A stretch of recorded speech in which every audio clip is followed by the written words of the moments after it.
मंत्र पाठ। ओ सहनावतु सहनौ भुनक्तु सह वीर्यं करवावहै तेजस्विनावधीतमस्तु मा विद्विषावहै। ओम शांति शांति शांति। काशिका की 81वीं कक्षा, तृतीय अध्याय के प्रथम पाद में 132 सूत्रों तक हो गया। पूछना है तो पूछो पीछे से। आचार्य जी, पृष्ठ संख्या 508, भ्रियों संज्ञाएं। 508। तो कारिका स्त्रियां भावाधिकारों से तेन भार्या प्रसिद्ध। तो वहाँ भाव में क्या है? संज्ञायाम समजन निकर्ष। पहले ये समझो ना कि प्रश्न बना कैसे। अगर प्रश्न बनने का पूरा बैकग्राउंड पता है तो उत्तर समझ में आएगा। क्योंकि ये सूत्र जो कर रहा था असंज्ञा में क्या प्रत्यय, तो भृत्य शब्द बन गया जी। असंज्ञा में। अब बारी आई संज्ञा की। तो संज्ञा में पुल्लिंग में भार्य किसी का नाम क्षत्रिय का रख दिया ये सूत्र, यानी कि असंज्ञायाम निषेध चरितार्थ हो जाएगा, क्योंकि संज्ञा में भार्य भार्य शब्द बन चुका है। यहां तक तो बात पूरी हो गई। लेकिन अब जो प्रश्न उठा वो भार्या शब्द एक प्रसिद्ध है लोक में, उसको ध्यान में रखते हुए वहां से प्रश्न उठ रहा है अब ये कि आपने यहाँ पर भार्य पुल्लिंग में तो बना लिया संज्ञा में, लेकिन भार्या शब्द स्त्रीलिंग में भी बनता है। ठीक है ना, भार्या शब्द स्त्रीलिंग में भी बनता है। और अब यहाँ कारिका की प्रथम पंक्ति देखो पहले कि संज्ञायाम पुंसी दृष्टत्वात्। पुल्लिंग में तो ये पुंसी माने पुल्लिंग में भार्य जो क्षत्रिय का नाम है, वहां ये प्रयोग देखे जाने से क्या समस्या आई कि न ते भार्या प्रसिद्ध थी। आपका भार्या तो प्रसिद्ध नहीं होगा। फिर अब कोई कह सकता है क्यों नहीं होगा प्रसिद्ध? भाई संज्ञा में जितने भी हैं सारे ही प्रसिद्ध हो जाएंगे। बताओ क्या समझ में आ रहा है? भाई भार्य पुल्लिंग में है, भार्या स्त्रीलिंग में है, संज्ञा में है, दोनों। बाधा क्या आ रही है? तो अगर बाधा नहीं समझ में आएगी तो अगली पंक्ति नहीं समझ में आएगी। फिर पहले बाधा को पकड़ो ना। भाई प्रश्न बन क्यों रहा है ये? इन्होंने कहा कि पुल्लिंग में देखे जाने से, तो क्या बात है, स्त्रीलिंग में नहीं मिल सकता क्या? भाई आपने कहा कि पुल्लिंग में चरितार्थ हो गया, तो चरितार्थ शब्द क्या एक ही स्थान पर होता है? ठीक है, चरितार्थ हो गया, आगे भी और भी और भी और भी और भी, जहां जहां संज्ञा है वहां लगता जाएगा। तो प्रश्न इस तरह से बन रहा है ये कि भ्री धातु से संज्ञा में स्त्रीलिंग में, क्योंकि भार्या है स्त्रीलिंग का, और हमने पुल्लिंग में चरितार्थ कर ही लिया, सूत्र तो व्यर्थ है नहीं। सूत्र व्यर्थ का तात्पर्य असंज्ञायाम निषेध व्यर्थ नहीं है, क्योंकि वो पुल्लिंग में चरितार्थ हो गया, संज्ञा में हमें प्रयोग मिल चुका है। अब रही बात कि स्त्रीलिंग में भार्या क्यों नहीं बन पाएगा, इसलिए कि स्त्रीलिंग में भ्री धातु से एक अलग सूत्र बना करके वहां प्रत्यय किया जा रहा है। कौन सा प्रत्यय है बताओ, सूत्र बोलो पहले। संज्ञायाम समजन निकर्ष। स्त्रीयाम के अधिकार। संज्ञायाम समज निषद निपत मन विद श्रुइं शींग प्रीणः। तो यहाँ कौन सा प्रत्यय आ रहा है ऊपर से? ऊपर से कौन सा प्रत्यय आ रहा है? क्या क्या प्रत्यय आ रहा है? और ये प्रश्नकर्ता क्या दिखा रहा है कि आपको भारिया बनाना है नियत प्रत्यय करके। ठीक है ना, हम कहें कि ये असंज्ञायाम निषेध है, फिर व्यर्थ हो जाएगा। व्यर्थ होगा नहीं, क्योंकि क्योंकि हमने पुल्लिंग में चरितार्थ कर लिया है उसको। तो यहाँ तो कोई समस्या रही नहीं, सूत्र साकार वो सार्थक हो चुका है। अब रही बात कि स्त्रीलिंग में भार्या कैसे बनाए हम, हम इसलिए नहीं बना पा रहे हैं क्योंकि वहां स्त्रीलिंग में क्या प्रत्यय कर रहा है वो संज्ञा में। समझ आ गया नहीं? तो संज्ञा में क्या करेगा तो क्या बनेगा, भृत्या बनेगा, भार्या कहाँ बन जाएगा। तो पत्नी को क्या भृत्या बोलते हैं क्या? नहीं बोलते। भार्या ही बोलते हैं। कोई कहे कि यौगिक बन जाएगा तो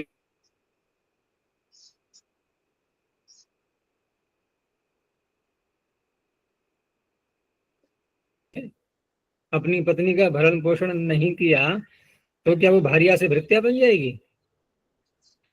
तब भी तो भार्या ही रहेगी। अर्थात संज्ञा में तो है, कहने का तात्पर्य संज्ञा में तो है। अब संज्ञा में हम कैसे बनाएं भार्या शब्द को, पत्नी के है कारण, क्योंकि संज्ञायाम निषद निपत सूत्र, वहां पर क्या प्रत्यय कर रहा है संज्ञा में वो। अब जो अगला उत्तर है वो अब समझ में आएगा कि वहां संज्ञायाम कहा तो है, लेकिन संज्ञायाम के साथ साथ स्त्रियाम भावाधिकारोस्ति, वहां भाव का अधिकार भी है। ठीक है ना? वहां भाव का, अब देखो इसकी अगर और समझना है तो इसमें पद्मंजरी की पंक्तियों से अगर देखना है तो इसको निकाल लो अगर पास में है तो पुस्तक। ठीक है ना? मैं पूरा ही बता देता हूँ। ये संज्ञायाम इत्यादि यहाँ से, जहां से कारिका का अर्थ प्रारंभ हुआ है, मिल गया। तो प्रतिषेधस्य इति शेषः, यहाँ से प्रारंभ हुआ। ये जो आपने प्रतिषेध किया है असंज्ञायाम कह करके, तो असंज्ञायाम इत्यस्य प्रतिषेधस्य भार्यो नाम क्षत्रियः इत्यत्र पुंसी दृष्टत्वात्, उसी को खोला चरितार्थत्वात्। चरितार्थ हो गया सूत्र। न ते का अर्थ किया सूत्रकारस्य, भार्या शब्द सिद्ध्यति इत्यर्थः, यानी सूत्रकार के द्वारा भार्या शब्द ये सिद्ध नहीं हो पा रहा है। पुंसी चरितार्थे ही प्रतिषेधे, पुल्लिंग में असंज्ञायाम प्रतिषेध चरितार्थ हो जाने पर स्त्रियाम क्या भवितव्य। अब स्त्रीलिंग में बनाना है तो क्या ही होगा संज्ञाम, क्योंकि वहां स्त्रीलिंग के ही अधिकार में सूत्र दिया हुआ है ये, और संज्ञा में वो भी शब्द है। तो संज्ञा में हमें भार्या बनाना है और वहां क्या होना चाहिए तो भृत्या बनेगा, भार्या तो नहीं सिद्ध हो रहा है आपका। अब आगे कहा कि ननु भार्या, हाँ उसी को समझा रहे कि ननु भार्या शब्दों भी संज्ञा, भार्या शब्द भी संज्ञा ही है। क्यों कि अभ्रियमाणा अपि ही भार्या भार्या इत्युच्यते, कोई उसका भरण नहीं कर रहा है तब भी भार्या तो भार्या ही कही जाएगी। तत्कुतः अस्य क्यपः प्रसंगः, तो वहां यदि हम भार्या बना लिया संज्ञा में इस सूत्र के द्वारा तो फिर क्यप कहाँ होगा, प्रश्न ये रहेगा क्यप होगा कहाँ पर फिर। तो कहा कि न ब्रूमो अनेन क्यपा भवितव्यम इति, कि हम ये नहीं कह रहे कि इस सूत्र के द्वारा अनेन, अपितु यस्तु यस्तु संज्ञायाम एव विधीयते, संज्ञायाम समझ निषद इत्यादि न तत्र अस्य प्रसंगः, वहां पर प्रसंग दिखा रहे हैं ये कि वहां संज्ञा में वो क्या कर रहा है तो आपका भार्या शब्द तो सिद्ध हो नहीं पाएगा।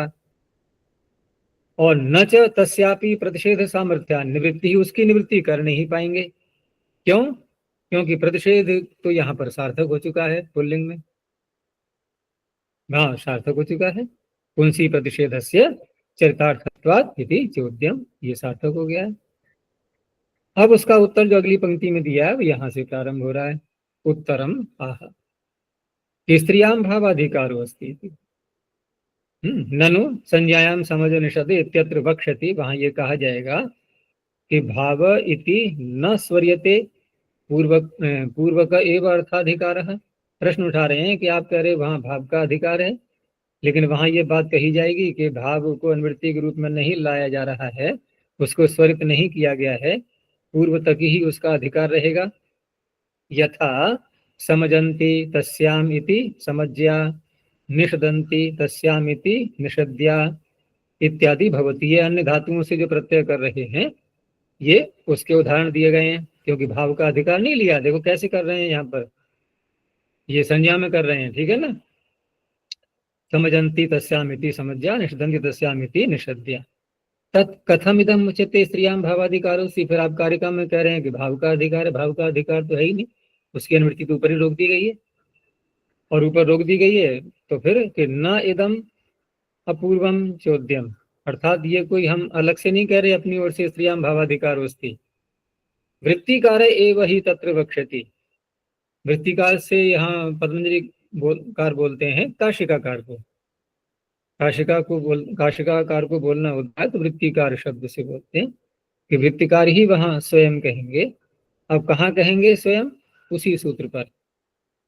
तो वो ये आगे दिया उदाहरण इन्होंने कि कथम तदुक्तम स्त्रियाम भावाधिकारोस्ति, उसी कारिका की ओर संकेत करते हुए ये जो कारिका यहाँ आई है, इसी कारिका को निर्दिष्ट करते हुए ये पंक्ति वहां लिखी हुई है उस सूत्र के अर्थ में, काशिका में, कि कथम तदुक्तम, वो जो आपने कहा है कि स्त्रियाम भावाधिकारोस्ति, वो कैसे संपन्न हो पाएगा।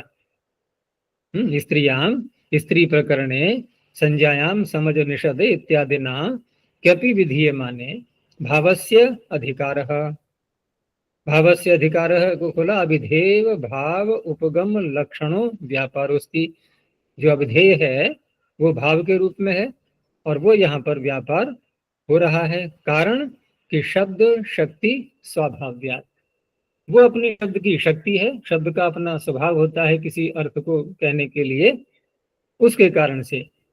तो भाव एवं तेन क्या भवति न कर्मणि, वहां कर्म में नहीं करेंगे फिर, अर्थात वहां जो हम भृत्या बनाएंगे वो भाव में ही करेंगे, ठीक है ना। वो शब्द की शक्ति का अपना स्वभाव है इसलिए। और कर्म में व्युत्पत्ति कैसे करते हैं? भ्रियते या, जिसको भार्य कहा जा रहा है ना, भ्रियते या, तो न कर्मणि वो कर्म में नहीं है, वहां पर भाव में क्या कर लिया हमने। अब भाव में जब क्या कर लिया, ठीक है ना, भाव में शब्द की शक्ति का ऐसा स्वभाव है, इस कारण से हमने भाव में क्या कर लिया, कर्म में नहीं किया है। और कर्म में नहीं किया है तो कर्म में यहाँ पर अब यहाँ भार्या शब्द बनाएंगे फिर, क्योंकि वो सूत्र कर्म में लगेगा नहीं। वो सूत्र तो जो शब्द की शक्ति का स्वभाव है भाव में होना, वो उसमें सिद्ध हो चुका है। अब यहाँ पर जब भार्या शब्द बनाएंगे तो वहां कर्म में व्युत्पत्ति करते हुए तेन भार्या प्रसिद्ध्यति, अर्थात इति कर्मणि इत्यभिप्राय, कर्म में वहां पर ग्रहण करेंगे।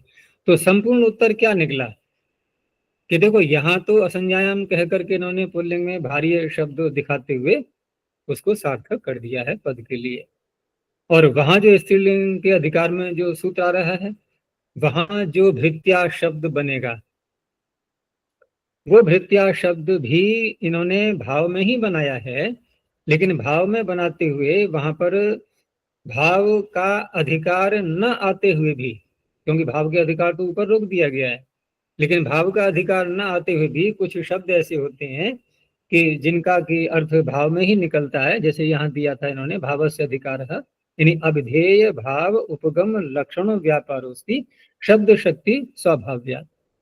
तो वहां तो भाव में बना लेंगे भृत्या शब्द के लिए स्त्रीलिंग में। भृत्या का अर्थ क्या हो जाएगा फिर? केवल भरण, बस, और कुछ नहीं। तो ये जो पंक्ति है ना, प्रारंभ स्त्रियां भावाधिकारोस्ति, तो भाव का अधिकार का तात्पर्य वहां पर जो अधिकार पीछे भाव शब्द का रोक दिया है उसकी बात नहीं कर रहे हैं ये। यहाँ भाव के अधिकार का तात्पर्य शब्द की शक्ति का जो स्वभाव है, तो वो कहाँ कामयाब होगा?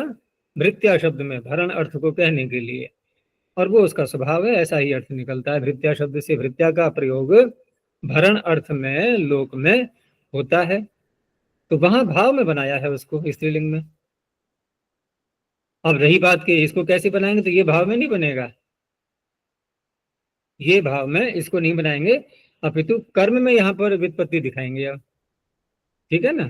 और कर्म में व्युत्पत्ति दिखाते हुए भार्या शब्द सिद्ध हो जाएगा। आगे जो और पंक्तियां हैं वो उसको दिखाने के लिए हैं कि धातु यहाँ पर दो आ रही है, जैसे एक तो भ्रें भरणे आ रही है और दूसरी है डुभ्रें धारण पोषण यो हो। तो एक प्रश्न और भी उठता है, क्योंकि उस सूत्र में धातु कौन सी है?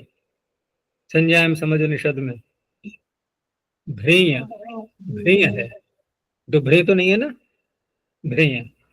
तो एक परिभाषा सुनी होगी, एक अनुबंधक ग्रहणे न द्व्यनुबंधकस्य। तो भ्रें में कितने अनुबंध ग्रहण किए पाणिनि ने? एक। तो उस एक अनुबंध वाली का ग्रहण करते हुए दो अनुबंध वाली का तो ग्रहण होगा नहीं। तो भ्रें भरणे इत्यस्यैव क्यब विधौ ग्रहणम, ये दूसरा समाधान दे रहे हैं अभी ये, कि वहां जो संज्ञायम समझो निषद सूत्र है, वहां भ्रें धातु जो पड़ी है उसको लेंगे हम भ्रें भरणे को, उससे बना लेंगे भृत्या, ठीक है ना। और ये जो डुभ्रे धारण पोषण योग है ये वहां ग्रहण करेंगे नहीं, क्योंकि ये दो अनुबंध वाली है। अतस तस्माद, अतस तस्माद वा, यानी भ्रें भरणे इत्यस्माद या दीर्घांताद वा। दो बातें हो गई। देखो अभी अगली पंक्ति समझने योग्य है, क्या कहना चाह रहे हैं ये। यहाँ तो यहाँ ये समझ में आ गया इतना कि एक अनुबंध ग्रहण किया गया है तो दो अनुबंध वाली का डुभ्रे का ग्रहण वहां पर नहीं होगा। अच्छा, अब एक अनुबंध वाली का भी जो ग्रहण किया है भ्रें भरने का, वहां भी ऊपर उत्तर ये दिया था कि वहां पर हम कर्म में व्युत्पत्ति कर लेंगे तो भारिया बन जाएगा, ठीक है ना, भाव में नहीं करेंगे। अच्छा, अब यहाँ दो हमारे पास समाधान हो गए कि भ्रें भरने से करेंगे तो कर्म में बना लेंगे, और डुभ्रे से करेंगे तो वो सूत्र का विषय ही नहीं बनेगा, क्योंकि वहां पर एक अनुबंध वाली है। डुभ्रे से करते समय तो कोई आपत्ति नहीं आ रही है ना, डुभ्रे से हम जब करेंगे तो वहां तो कोई आपत्ति नहीं है ना। फिर समझो बात क्लियर, डुभ्रे से जब करेंगे, जब भारिया शब्द को डुभ्रे से बनाए यदि, तो बताओ क्या समस्या आ रही है। देखो भ्रिया संज्ञायाम, ये भी क्या कह रहा है, ये भी एक ही अनुबंध है यहाँ पर भ्रियो संज्ञायाम में, तो ये भी कोई रुकावट नहीं डालेगा। वहां भी एक अनुबंध है, वो भी रुकावट नहीं डालेगा। तो बड़ी सरलता से डुभ्रे धारण पोषण योग से आप बना लो, कोई आपत्ति नहीं है। चाहे स्त्रीलिंग का बनाओ चाहे पुल्लिंग का बनाओ, ये तो प्रयोगाधीन है, हम कौन से लिंग में प्रयोग करना चाहते हैं, ठीक है ना। तो पुल्लिंग में तो उन्होंने भार्य दिखाई ही दिया है असंज्ञा में, यहाँ पर स्त्रीलिंग में भी भार्या शब्द बन जाएगा संज्ञा में, ठीक है ना। कोई निषेध करने वाला इसका नहीं है, क्योंकि निषेध करने वाला वो एक अनुबंध को लेकर यहाँ बैठा हुआ भ्रियो संज्ञायाम। वहां पर क्या प्रत्यय करने वाला, क्योंकि ये भी क्या कर रहा है वो भी क्या कर रहा है, वो क्या करने वाला भी एक अनुबंध को लेकर बैठा हुआ है। तो डुभ्रे तुम्हारे पास सुरक्षित है, उससे हम भारिया बना लेंगे। तो दो उत्तर आ गए ना, वो दो उत्तर अगली पंक्ति में देखो कि अतः, यहां से अंतिम जो पंक्ति है ना, अतः इसलिए, तस्माद वा, तस्माद वा को खोला भ्रेय भरणे इत्यस्माद। तो कैसे करेंगे इससे, कर्म में, ये अपनी ओर से जोड़ लेना, चाहो तो लिख लो यहाँ पर, क्योंकि समझ में नहीं आएगा फिर भ्रें भरने से कैसे कर लेंगे जब एक अनुबंध वाली है। एक अनुबंध वाली होते हुए भी वो सूत्र में कर रही है भाव में, और हमने किया है कर्म में। भ्रियते या सा भारिया, जिसका भरण पोषण किया जाता है। तो एक तो ये उत्तर हो गया कि भ्रें भरने इत्यस्माद दीर्घांताद्वा।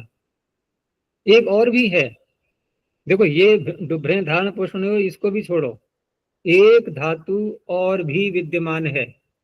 ये दीर्घांताद्वा कहकर के एक बात और भी ला रहे हैं साथ में। देखो या तो भ्रें भरने से बनाएंगे कर्म में, और डुभ्रे से बनाएंगे तो कोई आपत्ति ही नहीं है, लेकिन एक और भी है, एक बताओ कौन सी है और, दीर्घांत ढूंढो। दीर्घ रीकारांत भ्री धातु है नहीं है कहीं पर, क्रियादिगण में है। भ्रे भर्त्सने भरण इत्यन्य। अब कोई कहे वो तो भर्सन अर्थ में है, लेकिन पूरा अर्थ देखो ना क्या है, भरण इत्यन्य। फिर तो ये हो जाएगा कि जिसका भर्सन किया जाता है। तो भारियाएं कहेंगी देखो हम हमारे में यौगिक अर्थ निकल रहा है, इसीलिए लोग डांटते हैं पति लोग हमें, है ना। तो वहां पर भरण अर्थ भी है, भरण इत्यन्य। तो इस तरह से दीर्घांत से भी बना लेंगे। तो भार्या इति प्रसिद्धति इति परिहारांतरम अपि अत्र संभवति। तुम्हारे पास तीन उपाय निकल आए हैं, या तो भ्रें भरण से बना है कर्म में, कहाँ तो एक भार्या की समस्या आ रही थी, तीन तीन प्रकार निकल आए बनाने के लिए, और दूसरा डुभ्रे धारण पोषण हो, यहाँ कोई रुकावट नहीं आएगी, और तीसरा भ्री भर्त्सने से बना लेंगे जिसमें कोई अनुबंध नहीं है, उससे बना लेंगे। इस तरह से भार्या शब्द स्त्रीलिंग में प्रयोग में आ जाएगा। संज्ञा में भी हो सकता है वो, और यौगिक अर्थ भी लेंगे तब भी हो जाएगा, कोई अंतर नहीं पड़ता है।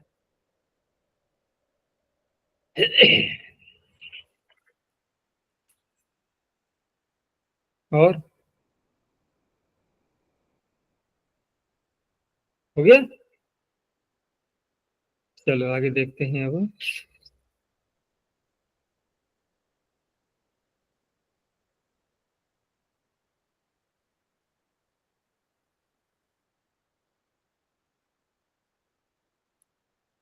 तो अगला सूत्र है अणुवल त्रिचौ।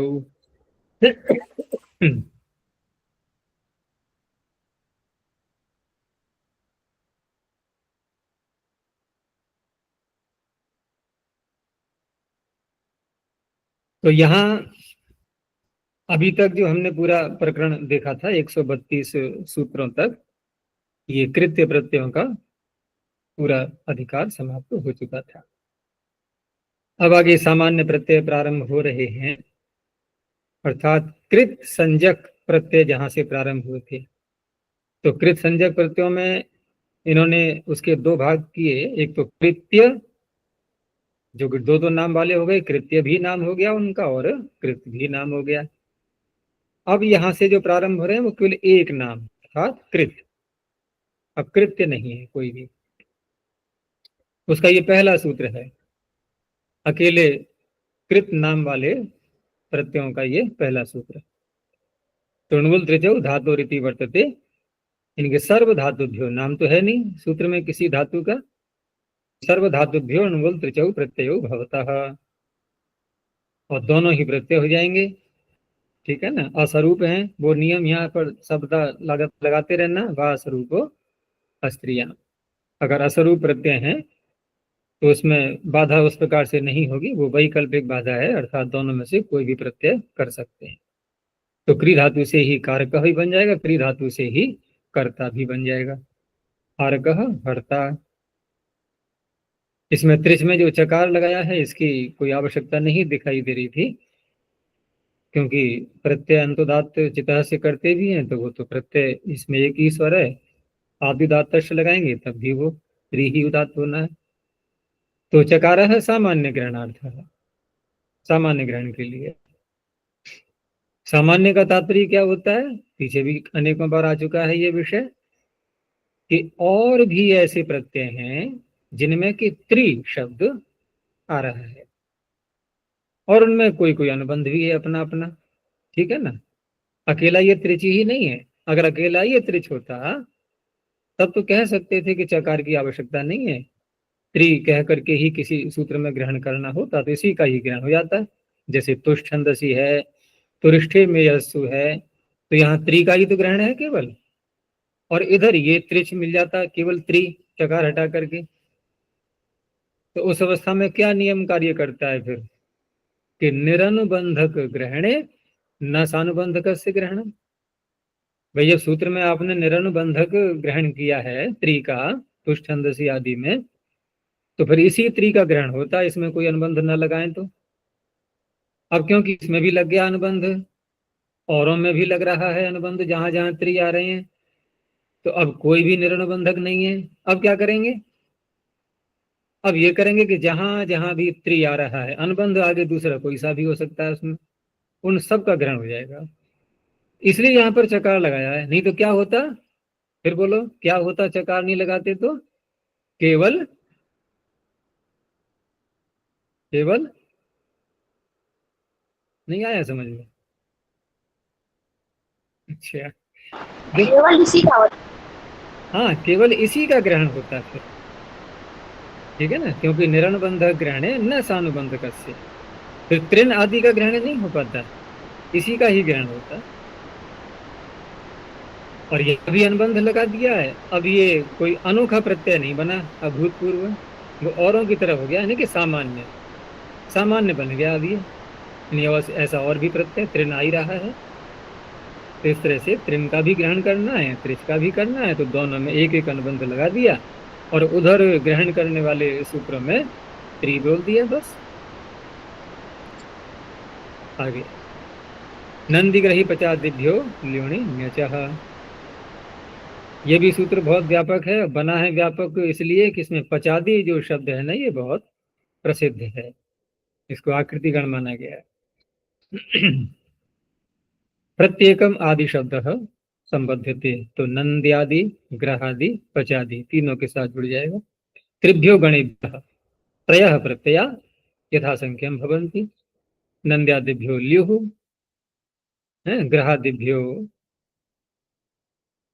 ग्रहादिभ्यो णिनिः, पचादिभ्यः अच्।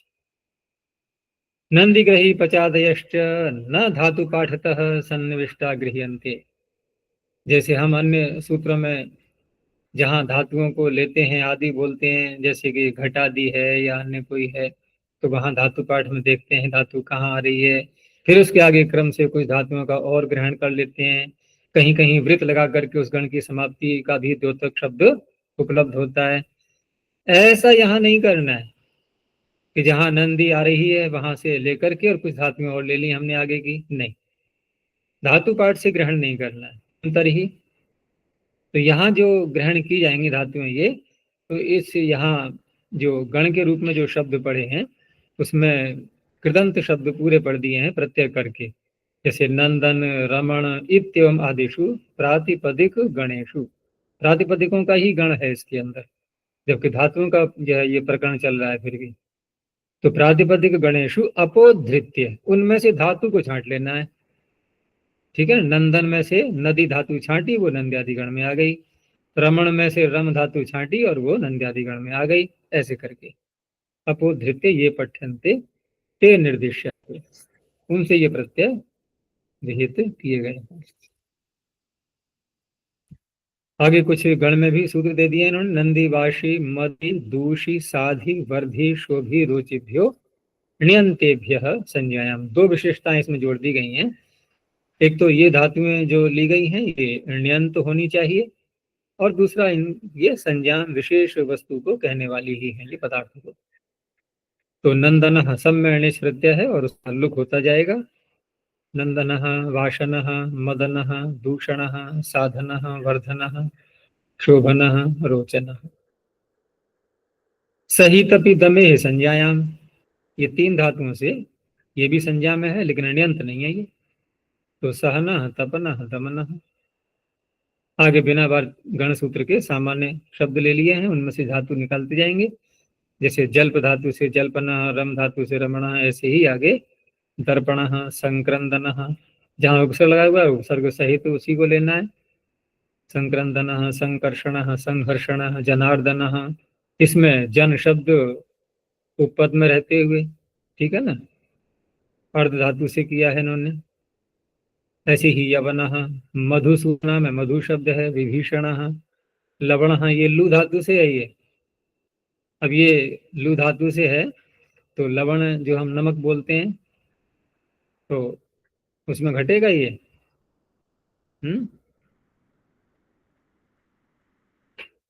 काटा जाता है क्या वो? तो वो भी एक रूढ़ शब्द है। और यहाँ पर लवण में अन्न प्रत्यय है ये ल्युट, तो यू को अन्न हुआ, नकार को नकार का तो कोई सूत्र। रसाभ्याम तो सुना है हमने, है, रवाभ्याम तो है नहीं वो। या कैसे बना है, जैसे रसाभ्याम है तो लशाभ्याम, ऐसा भी नहीं है। कोई कहते हैं कि रेफ और का और लकार का जो है अभेद, रलय और अभेदा, ऐसा मान लें तो कोई बात नहीं है। जब यहाँ पर गण में पड़ा हुआ है तो निपातनात् अणत्वम, निपातन से ही स्वीकार कर लेंगे। यहाँ पर वित्त विनाशन, वित्त उपपद रहते हुए, कुल दमन, शत्रु दमन, इति नंद्यादि है। यहाँ तक तो इसका पूरा हो जाएगा, पचादी आकृति गण बन जाएगा। वैसे इनको भी मान लेते हैं आकृति गण, ये इतनी ही सीमा नहीं है इनकी भी, क्योंकि जब एक ही सूत्र में एक गण को आकृति गण जब कह दिया है तो अन्यों को भी थोड़ा सहारा मिल जाता है। आगे ग्रहादि का दिया, ग्रह, उत्साह। अब यहाँ पर इन्होंने धातु ही सीधी दे दी है और कहीं कहीं कृदंत शब्द भी दे दिए हैं बने हुए, जैसे ग्रह, उत्साह, उद्वस, उद्भास, स्था, मंत्र, सम्मर्द। ठीक है ना, आगे बने बनाए शब्द दे दिए, जैसे ग्राही, नहीं इन्हीं से बना लिए, ग्राही, उत्साही, धातुएं दिखा करके उनसे ऋणी प्रत्यय करके। अब जहाँ वृद्धि संभव है वहां वृद्धि भी कर दी, जैसे ग्राही, उत्साही, उद्वासी, उद्भासी, स्थाई में युकागम भी हो जाएगा अणित होने से, है। मंत्री ये चुरादिगण की है, ऐसे ही समवर्दी प्रथमा के एक वचन है सब ये। रक्ष, श्रु, वस, वप, शाम, नौ, इसमें नी उपसर्ग लगा करके होगा। तो निरक्षी, निश्रावी, निवासी, निवापी, निशाई। ये निशाई में ये शो धातु है, शा। कौन सी शो? तो दोनों करण है। हाँ, एक शोअंत कर्मणि मूर्धन्य वो नहीं ले लेना। तो आकार कर लेंगे, आकार होने से युगागम हो जाएगा। याची, व्याहरी, संव्याहरी, व्रज, वद, वसाम, प्रतिषिद्धा नाम। प्रतिषिद्ध से तात्पर्य इन धातुओं के अर्थ को अर्थ में नए समास नए जोड़ते हुए, निषेधार्थक, तो सब में नए समास करते हुए अयाची, अव्याहारी, असंव्याहारी, अव्राजी, अवादी, अवासी। आगे कहा अचाम चित्त कर्तिकाणाम। अचाम, अचाम से तात्पर्य अजंत धातुएं, लेकिन अजंत धातुओं में भी और एक विशेषण लगाया, अचित्त कर्तिकाणाम। कर्ता उनका ऐसा हो जो चित्त वाला न हो। तो चित्त वाला कौन होता है? मनुष्य। औरों के चित्त नहीं होता, अन्य प्राणियों के नहीं होता। चित्त से तात्पर्य यहाँ पर जो एक विचार शक्ति होती है ना, वो मनुष्य के ही अंदर होती है। विचारने की शक्ति, सोचने की, समझने की, वो अन्य प्राणियों में नहीं होती है। तो अचित्त कर्तिका नाम, साथ में ऊपर के वार्तिक से प्रतिषिद्धा नाम इत्यव, ये भी साथ में ले लिया है जो गण सूत्र है ऊपर का। इनके यहाँ भी नए समास करेंगे। तो अकारी, अहारी, अविनायी, अविषाई, युगागम। और विषयी, विषयी, विषयी देशे, एक में मूर्धन्य है, एक में तालव्य है। ये देश अर्थ में है, स्थान। तो विषयी है, विषयी देशः। अभिभावी भूते, अब ये भूतकाल अर्थ में इनको बनाएंगे ऋणी प्रत्यय करते हुए, यानी जिसने अभिभव कर दिया है, जिसने अपराध कर लिया है, ठीक है ना, जिसने उपरोधन किया हुआ है, परिभवन किया हुआ है, ऐसे शब्द। तो अपराधी, उपरोधी, परिभावी, परिभवी इति गृह्यादि।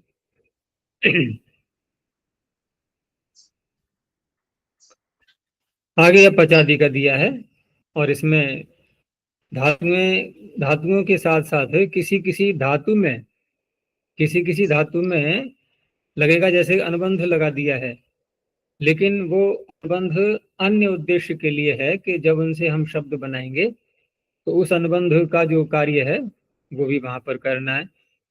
तो प्रारंभ में तो बिना अनुबंध के, जैसे पच, वप, बप, बद, चल, शल, तप, पथ। अब नद में यहाँ पर टकार भी साथ में लगाया है, तो टकार लगा देने से, टिड्ढाने से नी भी हो जाएगा। तो नदी और नद दोनों प्रयोग में आते हैं लोग में। पहले तो हम अच प्रत्यय करेंगे नद धातु से, लेकिन क्योंकि टित है तो स्त्रीलिंग में नदी बन जाएगा, तो नद भी है और नदी भी है।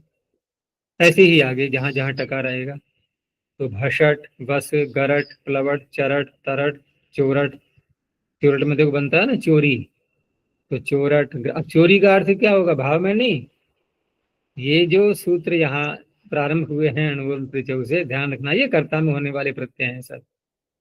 तो चोरी का अर्थ हो गया चोर, चोरी करने वाला, नहीं चोरी करने वाली, ठीक है ना, स्त्रीलिंग में। चोर तो पुल्लिंग में प्रसिद्ध है, चोर प्रसिद्ध जो है, प्रसिद्ध है। स्त्रीलिंग में क्या बोलेंगे हम? चोरानी।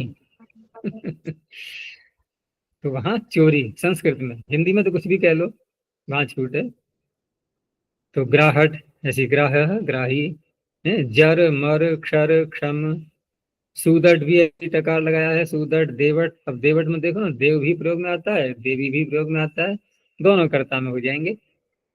मोदट, तो मोद और मोदी। तो नरेंद्र सिंह मोदी भी आ गए इसमें। हम्म। और सेव, मेष, कोप, मेधा। अब ये स्त्रीलिंग में बनाया है इन्होंने, तो पहले तो मेध से मेध ही बनाएंगे, उसके बाद टाप करेंगे। नर्त, व्रण, दश, दंश, दंभ, जार भरा। तो जार भरा ये थोड़ा निंदनीय शब्द है। ऐसे ही श्वपच, ये भी ऐसा ही शब्द है, ठीक है ना। क्योंकि ये जो शब्द हैं, पहले तो यहाँ पर प्रत्यय कर लेंगे और उसके बाद फिर स्त्रीलिंग में ये जार भरा, ऐसे ही श्वपच।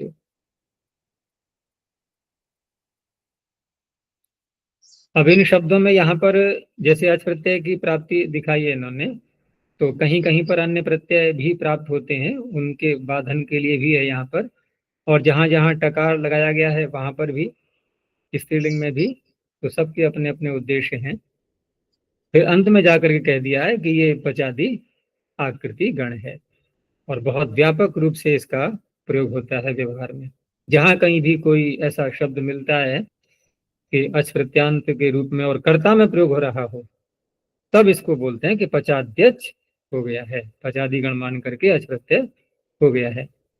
इसीलिए अंत में जो कारिका दी है इन्होंने, तो वहां पर भी अच को विशेष महत्व दिया है। क्या लिखा है? अज विधि ही सर्वधातुभ्य, सभी धातुओं से, ठीक है ना, किसी से भी कर सकते हैं। अज विधि सर्वधातुभ्य पठ्यन्ते च पचादय। तो ये जो पचादी पढ़े हुए हैं, ये इनसे होने वाला अच सभी धातुओं से हो जाता है। आगे कहा अण बाधनार्थम एव स्यात् सिद्ध्यन्ति श्वपचादयः।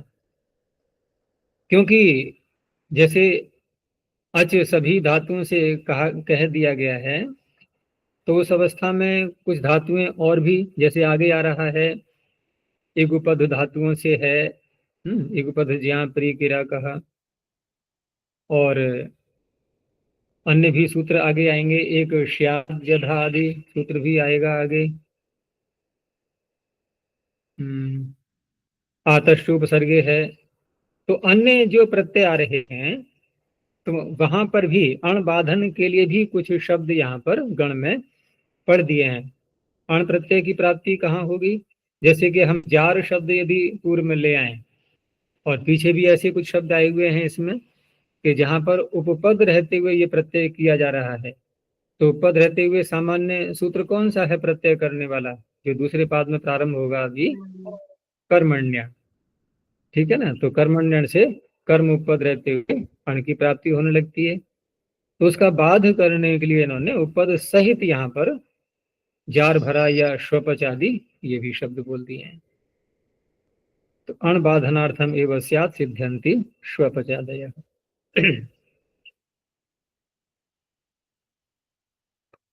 और अगर हम इगुपद को देखें, तो जैसे पीछे शब्द आया था इसी पचादी गण में, देखो मेष, मेष है या कोप है, तो धातु क्या है मूल रूप में? मेष और कुप। तो देखो इगुपद हो गई नहीं, तो इगुपद होने से का प्रत्यय की प्राप्ति होती है, तो उसको बाध करने के लिए यहाँ पर पढ़ दिया है। सेव में भी ऐसी मानेंगे, मोद में भी है, अनेक धातुएं अलग अलग प्रकार से जहां जहां भी है, तो बाधक बाधन के लिए भी यहाँ पर ग्रहण किया गया है कुछ का। और जहां ऐसा नहीं है, वहां पजादी आकृतिगण मानते हुए किसी भी शब्द को बना सकते हैं। अब कुछ सीमाओं से युक्त आगे सूत्र आ रहे हैं धातुओं का परिगणन करते हुए। तो इगुपध ज्या प्री किरह का यह भी प्रसिद्ध सूत्र है, क्योंकि इगुपध धातुएं बहुत हैं। तो इगुपदेभ्यो जानाते है, प्रीणाते है, किरतेश्च का प्रत्ययो भवति, कर्ता में ही होगा सब। तो विक्षिपः, विलिखः, बुधः, कृशः। ज्ञा का हो गया जानाति इति, यहाँ आकार का यह है, इसका आकार का लोप हो जाएगा। और प्रीणाति इति प्रियः, यहाँ इयंग हो जाएगा प्री धातु को। किरति इति किरः, इकार हो जाएगा प्रीतयित धातु हो। और देव सेव मेष जो बताया था अभी मैंने, क्योंकि ये गुपद हैं तो इनसे भी क की प्राप्ति होती है, परंतु इनको पचादी में मान लिया गया है, तो वहां अच प्रत्यय कर लेंगे। आगे आतश्चोपसर्गे, आकारांत भी धातु में बहुत हैं, लेकिन जब उपसर्ग लगाते हैं उनके साथ में तब ये सूत्र कार्य करेगा। आकारांतेभ्यो धातुभ्यः उपसर्ग उपपदे क प्रत्ययो भवति। णस्य अपवादः, बताओ क्यों है ये ण का अपवाद, और कहाँ है ण प्रत्यय, कहाँ कहा गया है ण प्रत्यय जिसका ये अपवाद बनेगा?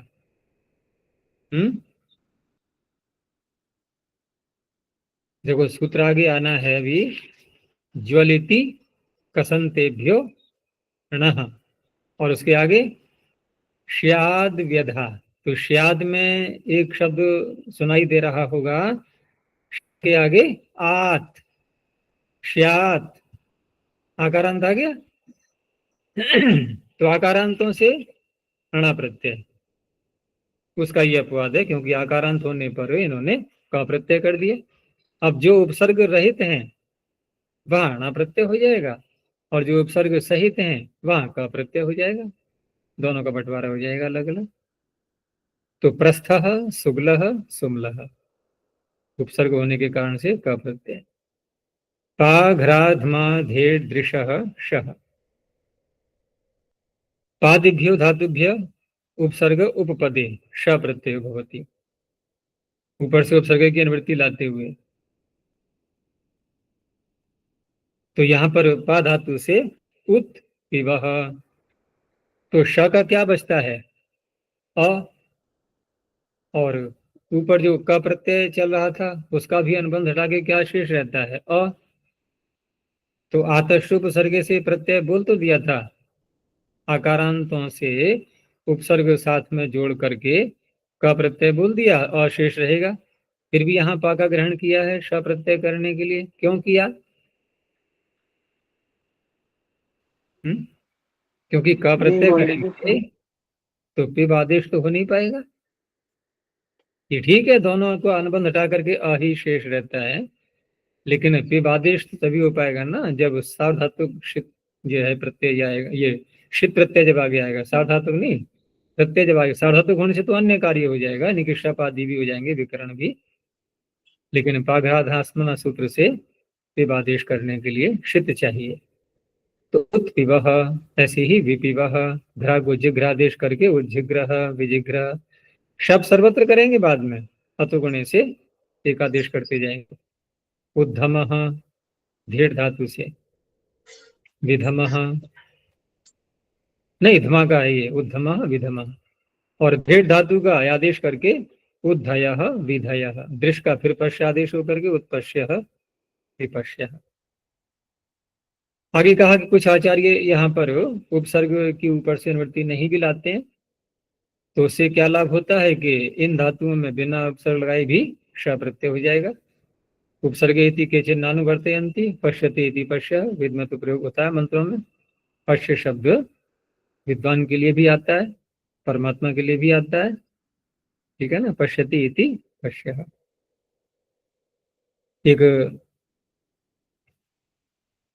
मुझे स्मरण जो आ रहा है उसमें श्वेताश्वतर उपनिषद में,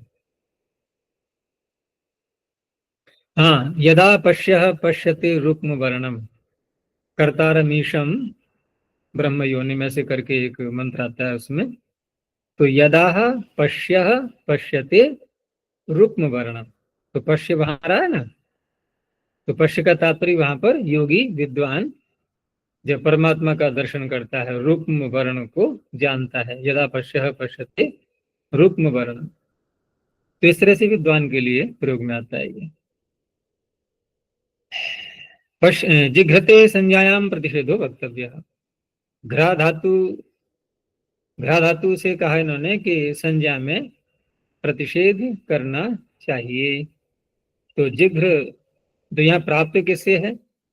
घ्रा धातु से किसका निषेध करना चाहिए संज्ञा में?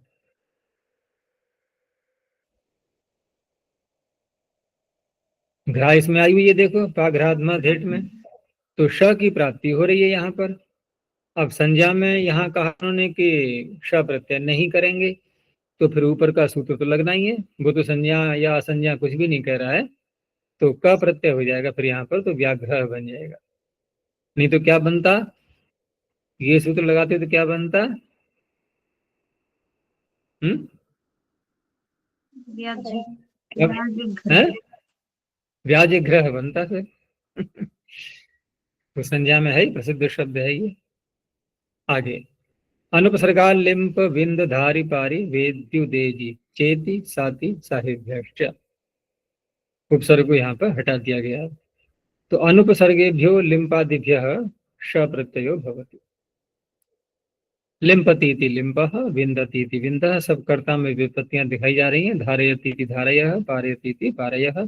इसमें जो धातुएं जैसे धारी पारी, इनमें पहले ही वृद्धि करके णिच प्रत्यय करके दिखा रहे हैं, तो निजंत से ही करेंगे। इसीलिए विग्रह में दे दिया है धारयति इति, पारयति इति पारयः, वेदयति इति वेदयः, क्योंकि यहाँ भी देखो वेदी णिच करके है।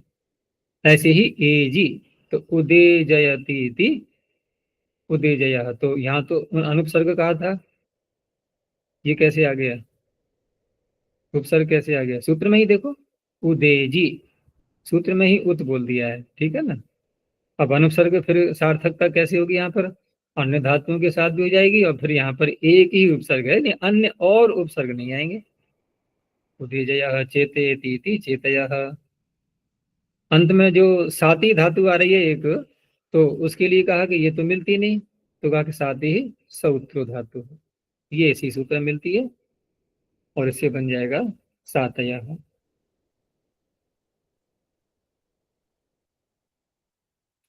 और साही सह धातु से श मर्षणे से साहया, इस तरह से बनेंगे।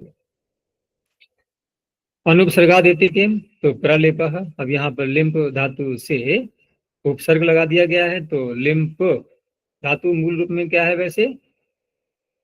लिप उपदेहे। नुमागम तो जो है बाद में करते हैं ना, आगे जब सा धातु प्रत्यय आता है वो शिप प्रत्यय, वहां नुमागम होता है, लेकिन वैसे तो धातु लिप ही है। अब ये लिंपति थी लिंप है, यहाँ जो बना है वो तो श प्रत्यय आगे आ गया है, शित है, तो नुमागम हो गया, ठीक है ना, शे मुचादी नाम। लेकिन जब ये सूत्र नहीं लगाएंगे तो लिप धातु से कौन सा प्रत्यय होगा फिर? अब युगपद है ना, युगपद है जहाँ प्रिय केरा का, अब का प्रत्यय होगा तो नुमागम भी नहीं हो पाएगा। प्रलिप नौ लिंपे रीति वक्तव्यम। अब क्योंकि अनुपसर्गात है सूत्र में, तो कहा कि न्यू उपसर्ग यदि हम प्रयोग करेंगे लिंप धातु से पहले, तो वहां पर ये श प्रत्यय हो जाएगा, तो श प्रत्यय होने से नुमागम भी हो गया। तो निलिम्पा नाम देवाह। अब कहाँ के देव है ये? निलिम्प नाम के, ये कहीं प्रयोग में आया हुआ है। गवादिशु विंदे है संज्ञायाम, गो आदि शब्दों के उपपद रहते हुए है विंद धातु से संज्ञा में ये श प्रत्यय।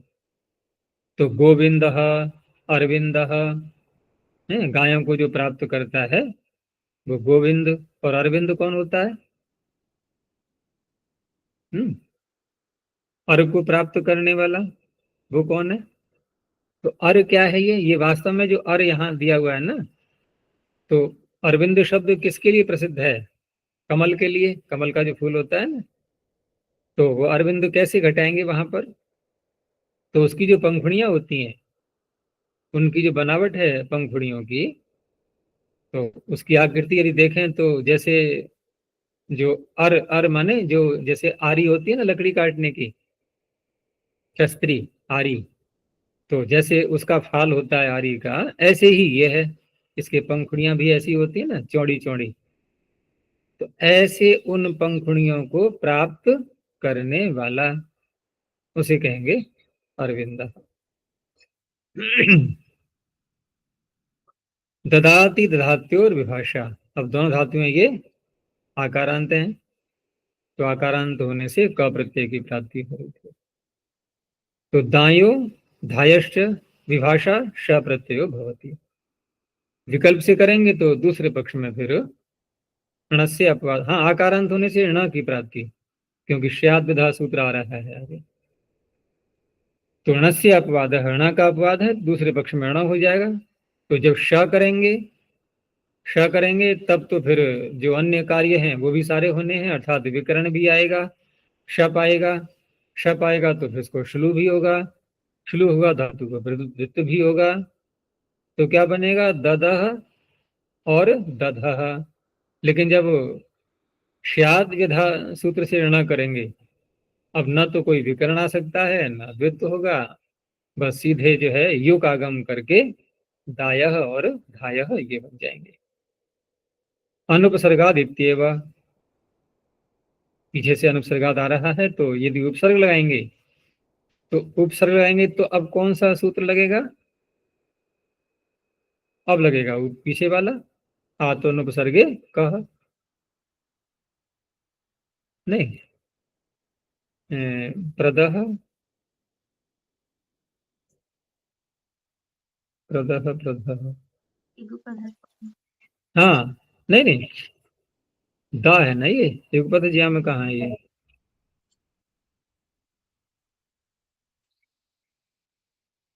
कौन सा रह गया, ध्यान से हट गया मेरे। प्रदह प्रदह प्रदह,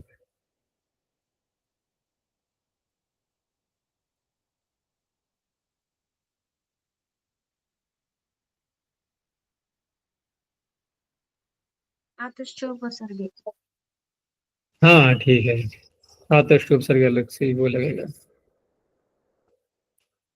तो ज्वलिति कसंतेभ्यो णः, अब यहाँ जो सूत्र बनाया है इन्होंने, इसमें प्रारंभ की धातु भी दे दी है, ठीक है ना, और अंत की भी धातु, यानी कि सीमा बांधी गई है कहाँ से कहाँ तक ग्रहण करना है। तो इसलिए जो इति शब्द आ रहा है ना इसमें, ये जो कोई रूप नहीं है ज्वलिति, जैसे इष्ट प्रत्यय करके धातु का निर्देश कर देते हैं पाणिनि कहीं कहीं पर, वैसा नहीं है। अपितु यहाँ पर ज्वल ज्वल इति, तो इति को आदि अर्थ में लिया गया है, यानी कि ज्वल आदि, ज्वल से प्रारंभ करके, और कसंत, कस के अंत तक, जहां कस आ रही है वहां तक। तो इति शब्द आद्यर्थ, ज्वल दीप्त इत्यम आदिभ्यो धातुभ्य कसगतौ इत्यम अंतेभ्यो विभाषा न प्रत्ययो भवति। तो इति शब्द आदि के अर्थ में भी आता है, देखो यहाँ। नहीं तो इति का अर्थ हम क्या लेते हैं, प्राय करके समाप्ति द्योतक तो होता ही है ये, और कहीं कहीं स्वरूप का बोधक भी होता है कि ज्वल ऐसा, इति लगाते हैं ना, स्वरूप बोधक। लेकिन यहाँ इति शब्द आदि अर्थ में है, क्योंकि निरुक्त में जहां पर वर्णन आता है निपातों का, ये निपात के रूप में है इति शब्द, तो वहां पर एक पंक्ति आती है बहुत प्रसिद्ध है कि उच्चावचेषु अर्थेषु निपतंती इति निपाता। निपात को निपात क्यों बोलते हैं? उच्चावचेषु अर्थेषु, उच्च और अवच, तो उच्च और अवच का तात्पर्य होगा ऊंचा और नीचा, तो ऊंचे और नीचे अर्थ में गिर पड़ते हैं, ये क्या तात्पर्य है? कहने का तात्पर्य है कि कभी किसी अर्थ में पहुंच जाते हैं ये, कभी किसी अर्थ में पहुंच जाते हैं, लंबी लंबी छलांगे लगती हैं इनकी, कहीं भी किसी भी अर्थ में आकर के, और टपक पड़ना, जैसे हिंदी बोलते हैं ना टपक पड़ा अचानक, तो यहाँ क्या है, गिर पड़ना, निपतंती। तो इस तरह से उच्चावचेषु अर्थेषु निपतंती इति निपाता है, इसलिए इनको निपात कहते हैं, पद धातु का जो प्रयोग किया गया ना, इसीलिए। इस तरह से इति शब्द आदि के अर्थ में भी प्रयोग आता है, और ये पाणिनि स्वयं प्रयोग कर रहे हैं यहाँ पर। तो जल दीप्त इत्यम आदिभ्यो धातुभ्य कसगत इत्यम अंतेभ्यो विभाषा ण प्रत्यय भवति। अब दूसरे पक्ष में तो फिर ये पचाद्यच ही होना है, तो अचोपवाद ज्वल ज्वाल ज्वल चाल चल अनुपसर्गादित्यव प्रज्वल, वहां भी अच ही होगा, उपसर्ग लगाएंगे तो। तनोतिर्णस्य उपसंख्यानम कर्तव्यम, तन धातु इसमें और पढ़ दी गई है कि इसका भी, इससे भी ऋण प्रत्यय कहना चाहिए, तो अच की प्राप्ति में। अब तनोति इति अवतान, क्योंकि अच करेंगे तो वृद्धि नहीं हो पाती। स्याद् व्यधा श्रु संस्रवती णवसाव हरि लिह श्लेष श्वसश्च, इसमें जो धातुएं पड़ी हैं, तो पहले जो श्या दिया है ये है श्यइंग धातु का आकार करके श्या, उसके आगे फिर आत है, दोनों को जोड़ करके श्यात। अनुपसर्गाद इति विभाषा इति च निवृत्तम। अब दोनों समाप्त कर दिए गए। श्यैमः आकारांतेभ्यः धातुभ्यः, आगे फिर एक एक करके व्याध और आंग उपसर्ग पूर्वक श्रु, सम उपसर्ग पूर्वक श्रु और अति उपसर्ग पूर्वक इण अतीण। ऐसे ही अव सा शुवंत कर्मणि वाली अव हरि लिह श्लेष श्वस इत्येतेभ्यश्च ण प्रत्यय भवति। अब यहाँ जो ण प्रत्यय किया है इसमें तो आकार आगे कहा कि आकारान तत्वादेव श्यायते प्रत्यये सिद्धे, पुनर्वचनम बाधक बाधनार्थम। आकारांत होने से पीछे जब सूत्र, क्योंकि यहाँ प्रत्यय कौन सा कर रहे हैं हम, ऋणा प्रत्यय कर रहे हैं, और ऋणा प्रत्यय करके जो शब्द बना है ये अवश्यायः और प्रतिश्यायः, ये बना हुआ है, ठीक है ना। तो आकारांत होने से यहाँ पर श्या धातु से प्रत्यय सिद्ध ही था, और फिर भी क्योंकि सूत्र में जब बोल रहे हैं श्या श्या और आत, तो ये भी तो आकारांत ही है, क्योंकि उपदेशावस्था में ही जो है आकार कर देते हैं, तो आकारांत होने से ऋणा हो ही जाता, और फिर भी अलग से पढ़ा गया है इसको, क्योंकि और धातुओं में कोई आकारांत नहीं पड़ी है अलग से, और इसी को पढ़ा गया है। वैसे एक और भी है इसमें अवसा शुवंत कर्मणि वाली, लेकिन वहां पर उपसर्ग साथ में लगा दिया गया है। तो आकारांत तत्वादेव श्यायते प्रत्यय सिद्धे पुनर्वचनम बाधक बाधनार्थम। अब किसके बाधन, बाधक क्या बाधन होगा यहाँ पर, तो उपसर्गे कम बाधित्वा अयमेव भवति। उपसर्ग जब पूर्व में लगाते हैं तो आतष्ट उपसर्ग से क की प्राप्ति हो रही थी, उसको रोकने के लिए अगर ये शा को अलग से नहीं पढ़ते तो आत सामान्य रूप से ही ग्रहण करते, तो क का यहाँ पर प्रयोग होता। फिर उपसर्ग लगाने पर, उपसर्ग नहीं लगाते तो ये लग जाता फिर, इसलिए उपसर्ग में भी ण प्रत्यय हो जाए। तो अवश्यायः प्रतिश्यायः। आगे आकारांत का दिखा दिया है, दायः धायः, वो युग आगम हो जाएगा, और आश्रावः संस्रावः अति उपसर्ग पूर्वक इण गतव से अत्यायः, और अवसायः अवहारः, और लिह श्लेष श्वास, तो लेहः श्लेषः श्वासः, ये बन जाएंगे। दुन्यो रणुपसर्गे तुदुपतापे दुनोते है नयतेश्च अनुपसर्गे ऋण प्रत्ययो भवति, क्योंकि पीछे अनुपसर्ग की अनुवृत्ति समाप्त कर दी गई थी, तो सभी प्रकार के ग्रहण होने लगे, उपसर्ग सहित और उपसर्ग रहित भी, इसलिए यहाँ पर अनुपसर्ग द्वारा बोला इन्होंने कि दुनोते ही नयतेश अनुपसर्गे ण प्रत्यय होती, दुनोती इति दावः नयति इति नायः। उपसर्ग इति किम, तो उपसर्ग लगाएंगे तो प्रदवः और प्रणयः, ये बन जाएंगे। विभाषा ग्रह, विभाषा ग्रहे धातु ऋण प्रत्यय भवति। तो ग्रह धातु एक शब्द को बनाने के लिए सूत्र है ये, तो विकल्प करके यहाँ पर ऋण प्रत्यय होगा, और अचोपवाद है, क्योंकि ये सूत्र यदि नहीं बनाते तो और तो कोई सूत्र ऋण प्रत्यय करने वाला था नहीं, तो अच की ही प्राप्ति होनी थी, तो दूसरे पक्ष में फिर अच भी हो जाएगा, तो ग्राह शब्द भी बनता है और ग्रह भी बनता है। अब आगे कहा कि ये दो शब्द बनते तो हैं दोनों प्रकार के, लेकिन फिर इसका नियमन कैसे होगा कि प्रयोग करते समय हम जहाँ ग्राह बोल रहे हैं क्या वहाँ ग्रह भी बोल सकते हैं, या जहाँ पर ग्रह बोल रहे हैं जिस वस्तु कहने के लिए क्या उसको हम ग्राह भी कह सकते हैं, तो कहा नहीं, व्यवस्थित विभाषा चाहिए। विभाषा तो है ये लेकिन व्यवस्थित है, ऐसा नहीं है कि दोनों शब्द एक ही वस्तु को कहे जाएं बोलने के लिए। तो जलचरे नित्यम, जहाँ जलचर जिसको मगरमच्छ बोलते हैं उसको यदि कहा जाएगा तब तो ण प्रत्यय करके प्रयोग करेंगे ग्राह। और ज्योतिषी न इष्यते, है ज्योतिष अर्थात ये जो ग्रह घूम रहे हैं आकाश में अंतरिक्ष में, तो वहां पर ऋण प्रत्यय नहीं होगा, वहां अच प्रत्यय हो जाएगा। तो इसीलिए ग्रह उपग्रह ये सारे शब्द आते हैं नहीं आते हैं प्रयोग में, तो इसी से होता है ये, यानी कि वैकल्पिक जो पक्ष है इसका, तो वहां पर अच प्रत्यय करके ग्रह बनेगा। भवतेश्चेति वक्तव्यम, भू धातु से भी आप विकल्प से णा प्रत्यय कर दो। तो अब ये क्यों करना पड़ रहा है? क्या भाव शब्द का हम प्रयोग नहीं करते हैं? सूत्र ही है, देखो, भावे, पाणिनि ने भाव शब्द बनाया है नहीं?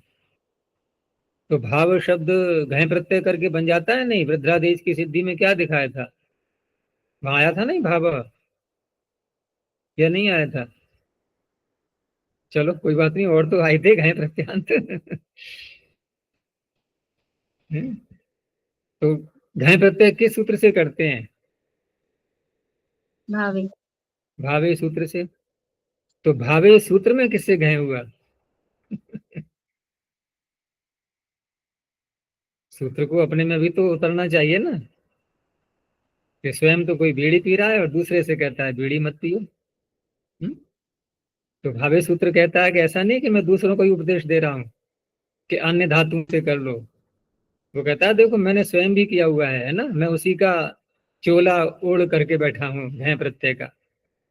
तो भाव में भू धातु से भाव में भी घय प्रत्यय होता है, लेकिन वो भाव में होता है ना, हमें यहाँ किस में करना है? कर्ता में। तो देखो क्या है व्युत्पत्ति, भवती इति भाव, सुना है कभी ऐसा? यानी कि भाव होने वाला, उसको भी भाव कह सकते हैं, भवती इति भाव। और ये वार्तिक इसमें प्रमाण है। और भवती इति भवः, ठीक है ना? तो भव सागर, ये जो कुछ उत्पन्न हो रहा है, ये सब भव ही तो है ये। तो इस तरह से भवती इति भवः, उत्पन्न होने वाला वो भव भी होता है और भाव भी होता है। अब जैसे किसी पदार्थ में कहते हैं हम कि जैसे कमरे में घट रखा हुआ है, तो तत्र घटम अस्ति, घट रखा हुआ है, तो घट का यहाँ पर भाव बताया जा रहा है या अभाव बताया जा रहा है? भाव। भाव बताया जा रहा है, लेकिन वहां जो भाव शब्द है वो तो भाव में हो गया, अर्थात घट का होना, उसकी सत्ता, भू सत्तायाम। लेकिन हम जब ये कहते हैं कि ये पदार्थ भाव पदार्थ है या अभाव पदार्थ है, अब यहाँ क्या होगा? तो भाव पदार्थ किसको बोलेंगे? होने वाला पदार्थ है। तो देखो यहाँ कर्ता में हो गया। भाव पदार्थ का तात्पर्य उत्पन्न हो रहा है, उत्पन्न हुआ है। काल तो कोई भी ले सकते हैं ना, ये सारे प्रत्यय सभी कालों में होते हैं, ध्यान रखना। हम जिन प्रत्ययों के क्षेत्र में यहाँ पर चल रहे हैं, ये कर्ता में होने वाले प्रत्यय, यहाँ काल का वर्णन नहीं है किसी का भी, ये सभी कालों में होते हैं। जो हो रहा है, जो होगा, या जो हो चुका है, ठीक है ना? पचती थी पचह, जैसे कहा पकाने वाला, तो कब कहें उसको? आगे पकाएगा इसलिए, या पीछे पकाया था कभी इसलिए, या वर्तमान में पका रहा है इसलिए, कहीं भी ले सकते हैं। और जहां पर विशेष काल में प्रत्यय करना होगा, वहां पर तो फिर विशेष रूप से कहा जाएगा ना कि ये भूते का अधिकार है, ये वर्तमाने का अधिकार है, ये भविष्यति का अधिकार है, ऐसे आएंगे सूत्र आगे। लेकिन जहां कोई अधिकार नहीं है वो सभी कालों में। तो इस तरह से भाव शब्द उत्पन्न पदार्थ के लिए भी आता है। आगे गेहे कह, ग्रहे धातु का प्रत्यय भवती गेहे कर्तरी। तो गेह कर्तरी, पीछे देखो अभी क्या बनाया था ग्रह धातु से? ग्राह, ग्रह। हाँ, और यहाँ पर ग्रह धातु से ये का प्रत्यय कर रहे हैं, तो अब संप्रसारण भी हो जाएगा। लेकिन कर्ता कौन बनेगा यहाँ पर? कर्ता कौन बनेगा? जो ग्रहण करता है वो कर्ता बनेगा। तो गेहे कहा, तो गृहम वेश्मा, ठीक है ना?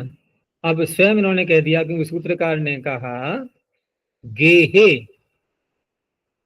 धातु तो वही आ रही है पीछे से, यानी गेह। अब यहाँ उपपद रहते हुए अर्थ नहीं बोलेंगे हम, क्योंकि उपपद रहने वाला जो प्रकरण है वो आगे प्रारंभ होगा। भले ही यहाँ पर सप्तमी है, लेकिन ये सप्तमी है अभिधेय को कहने के लिए, यानी गेह अभिधेय होने पर गेह अर्थ में, और क्योंकि कर्ता में सारे प्रत्यय हो रहे हैं, तो कर्ता यहाँ पर गेह होगा।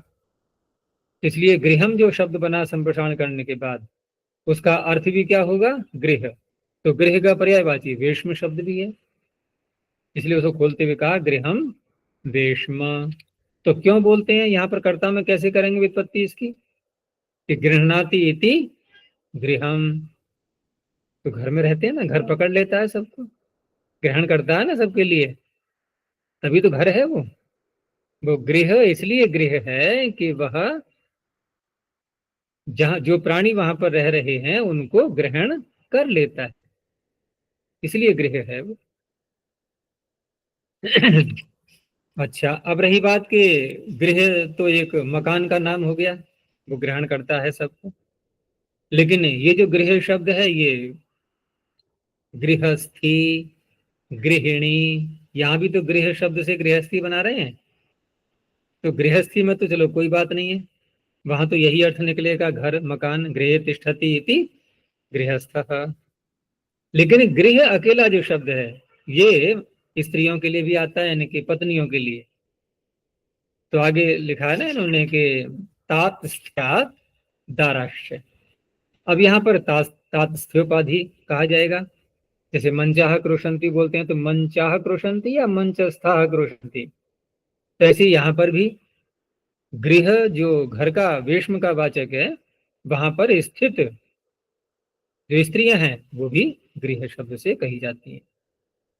तो गृह्णन्ति इति गृहाः दाराः, ठीक है ना। और गृहाणि वेश्मानि, तो इस तरह से गृह के लिए भी आ गया, वेश्म के लिए भी और स्त्रियों के लिए भी, पत्नियों के लिए। किल्पिनी श्वन, यहाँ धातु का नाम नहीं है कोई भी, तो सभी धातुएं कोई भी हो सकती है।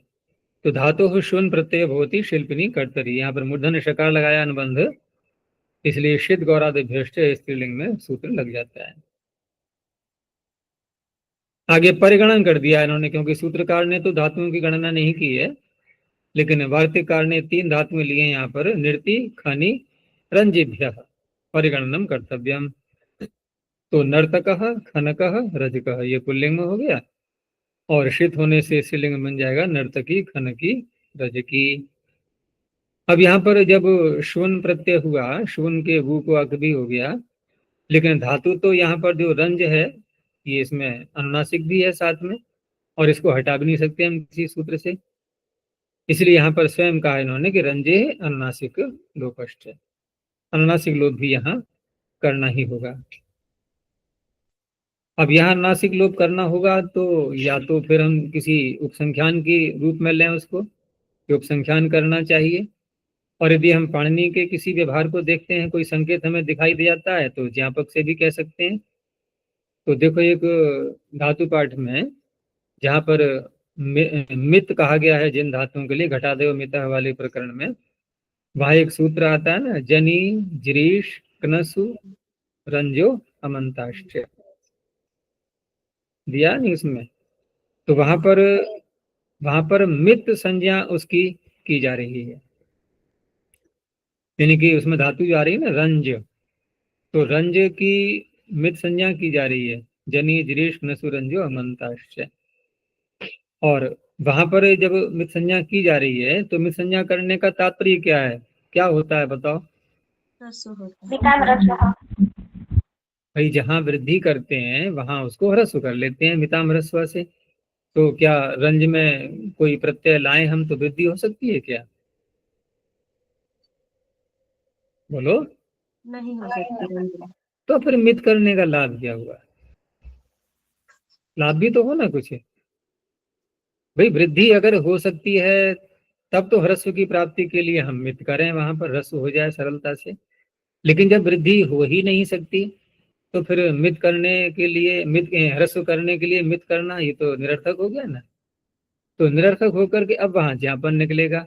ज्ञापन क्या निकलेगा कि रंज के अनुनासिक का लोप यूं ही माने बिना निमित्त के हो जाता है, ठीक है ना।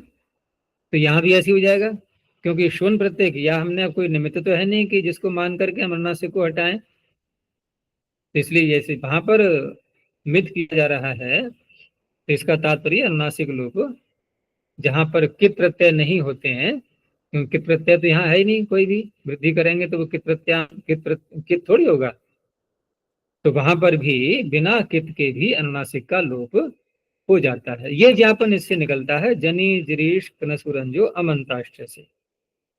तो उस आधार पर यहां मान सकते हैं कि रंजे अनुनासिक लोपश्च, यानी कि बिना किसी निमित्त के अनुनासिक का लोप भी यहाँ पर जाएगा।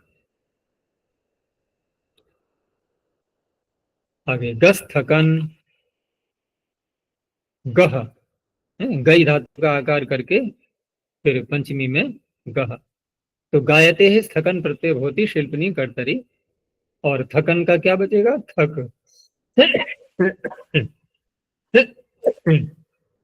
तो पुल्लिंग बन जाएगा गाथक, गाने वाला, और स्त्रीलिंग में टाप करेंगे तो प्रत्यय स्थात सूत्र लगा करके गाथिका। शिल्पी अर्थ पीछे से आ ही रहा था, आगे भी शिल्पी के ही सूत्र है ये। ण्युट छ, अब धातु तो वही रहेगी, तो चकारेण ग इत्यनुकृष्यते, गायतेर ण्युट प्रत्यय भवति शिल्पिनी कर्तरी, शिल्पी को कहने के लिए। तो यहां पर ण्युट करेंगे यू को अन, और उधर फिर युकागम भी होगा। युग करें या वृद्धि करें, बोलो। वृद्धि करके आया देश, क्या अच्छा लग रहा है?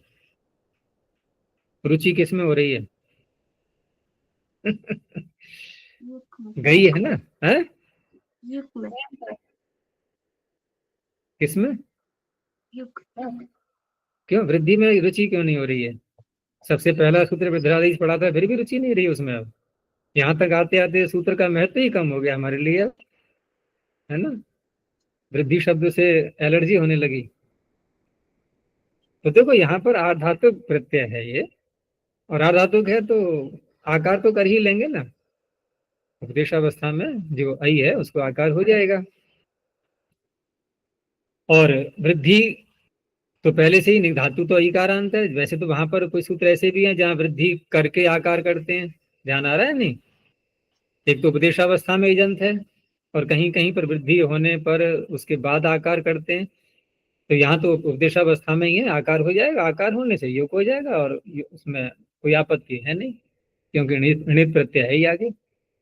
तो गायन गायनी, अब टित होने से स्त्रीलिंग में गायनी बन गया। तो कहा आपने थकन के साथ में ही क्यों नहीं जोड़ दिया? ये अलग अलग सूत्र बनाने की आवश्यकता क्या है? तो कहा योग विभाग उत्तरार्थ, आगे हमें केवल ण्युट की अनुवृत्ति ले जानी है, इसलिए थकन के साथ जोड़ते दोनों जाते फिर आगे। हश्च व्रीहि कालयोग, हश्च चकार पड़ा है उसमें, तो चकारेण ण्युड अनुकृष्यते। जहातेर जिहातेश्च, धातु क्योंकि हा है इसमें तो सामान्य है। अब सामान्य होने से दोनों का ही ग्रहण हो जाएगा, ऊहाग त्यागे का भी हो जाएगा और ऊहांग गतौ इसका भी हो जाएगा। तो जहातेर जिहातेश धातुर ण्युट प्रत्यय भवति, अर्थ यहाँ पर साथ में दे दिए हैं, व्रीहौ काले च कर्तरि। तो हायना नाम व्रीहयः, जो धान होते हैं व्रीहि, उनको भी हायन बोलते हैं यहाँ पर, वो युकागम यहाँ भी हो जाएगा। तो हायन शब्द से अर्थ क्या निकालेंगे व्रीहि को कहने के लिए, क्यों कर्ता में कर रहे हैं। तो ओहाक त्यागे, तो जहति उदकम इति कृत्वा, इसकी विपत्ति कैसे होगी? जो उदक को छोड़ देते हैं। देखो ना, व्रीहि का उत्पादन कैसे होता है कि जब तक पौधे में बाल न आ जाती है तब तक पानी में डुबोए रखना होता है उसको।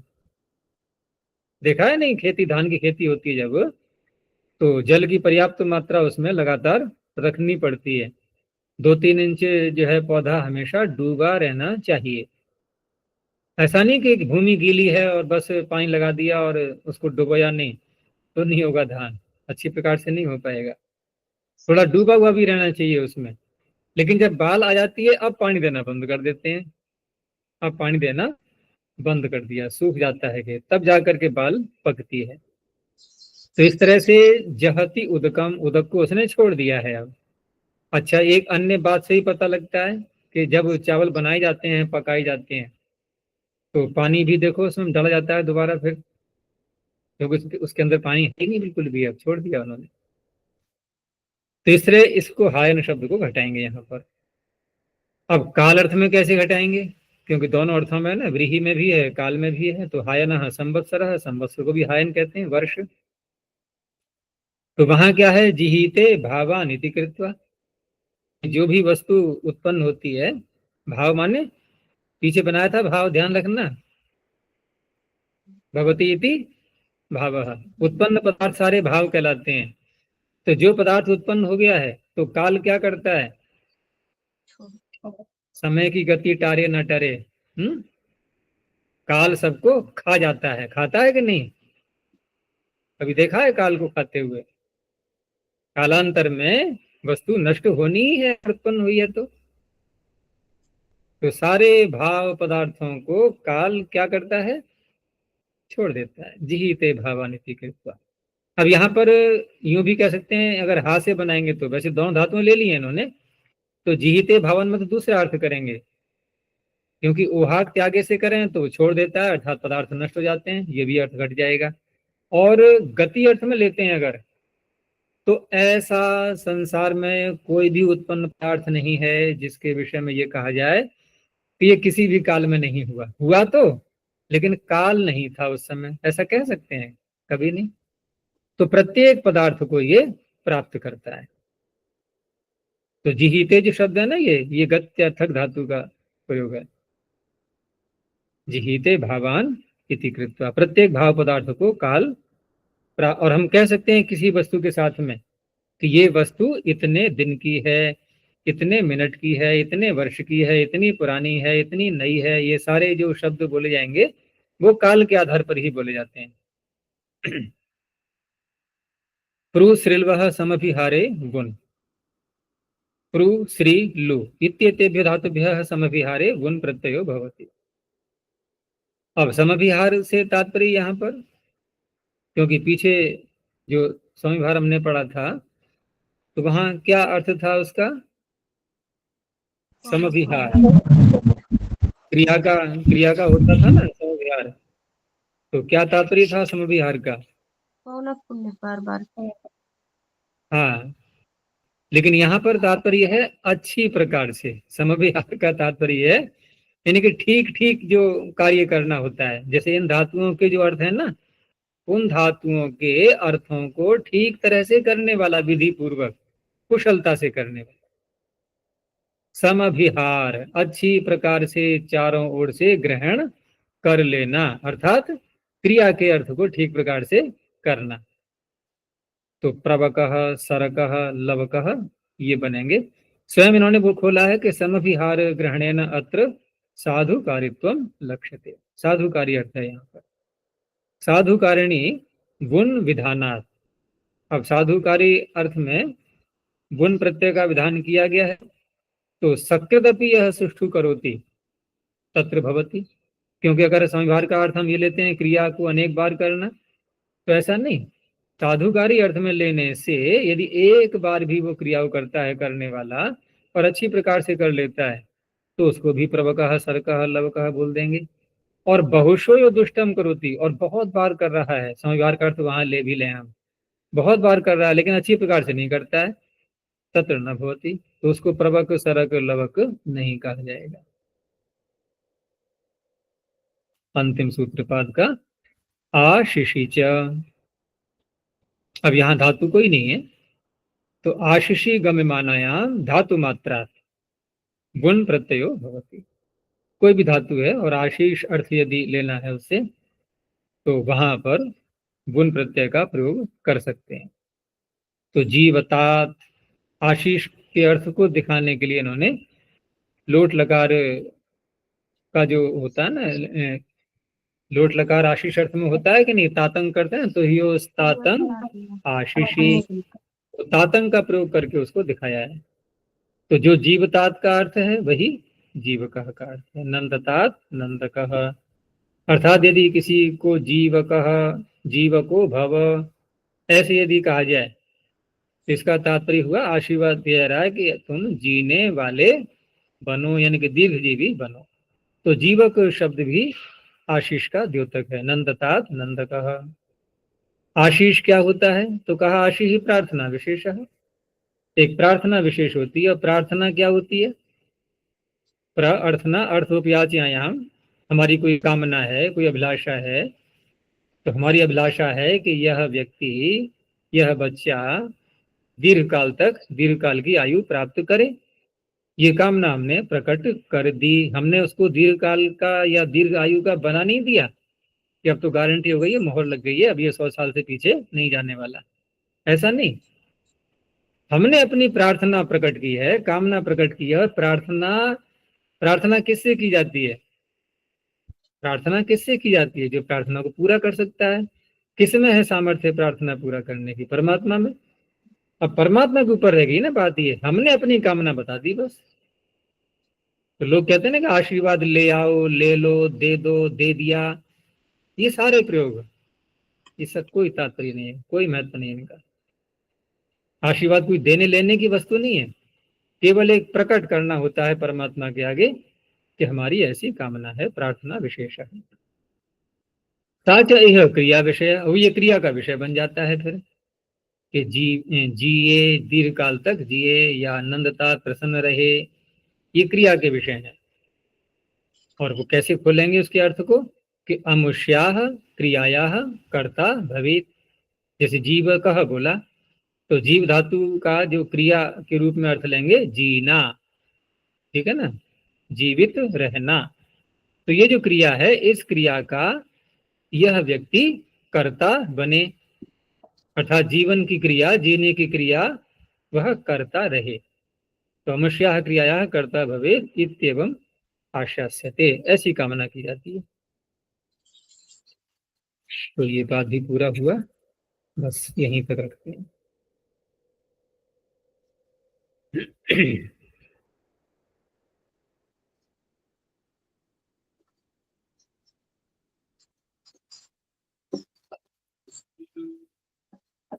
प्रणव ध्वनि। ओम।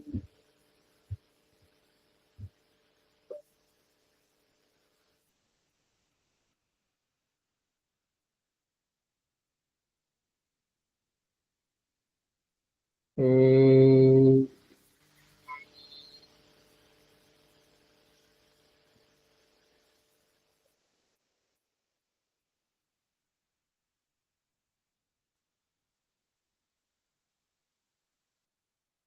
ओम।